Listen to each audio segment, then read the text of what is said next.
Bonjour à tous et à toutes, et encore une fois de plus, la joie de notre Seigneur Jésus-Christ est votre partage, vous qui nous suivez, qui ne cessez de nous encourager via cette rubrique de notre émission, les 4 minutes de l'Évangile.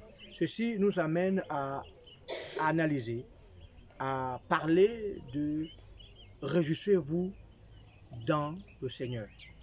Et ça, je m'appuierai durant mon intervention sur le livre de Philippiens chapitre 3, verset 1, qui nous demande, mes frères, réjouissez-vous dans le Seigneur. Et le même Philippiens, donc Paul, au chapitre 4, répète en disant, réjouissez-vous toujours dans le Seigneur. Ceci pour dire que la joie du Seigneur est notre force. La joie du Seigneur est notre épée, notre bouclier. Cette joie est, selon Proverbe, est un bon remède pour les os. Ça veut dire que lorsque je me réjouis pour le Seigneur, eh bien, je rends au Seigneur ce que lui, il m'a donné en faisant la simple chose de pouvoir lui rendre la gloire.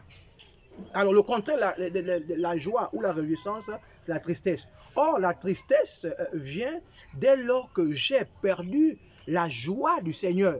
Dès lors que je me suis éloigné de tout ce qui est atmosphère de louange et de célébration dans le Seigneur. Et Paul dit aux Philippiens, réjouissez-vous toujours.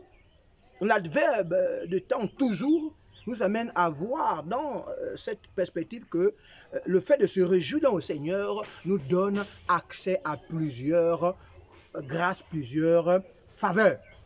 Alors, je m'adresse à toi en ce jour pour te dire, peut-être que tu as perdu la joie par les circonstances, par tout ce que tu as traversé, le désert, le fait par lequel tu es passé.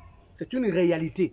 Mais la vérité pour toi, et moi, c'est que nous devons nous réjouir toujours dans le Seigneur. Parce que dans cette réjouissance, Dieu nous donne ce qu'on appelle un renouvellement, le fait de pouvoir connaître une joie illimitée, parce que cette joie me donne au finish ce qu'on appelle des fondements assez particuliers.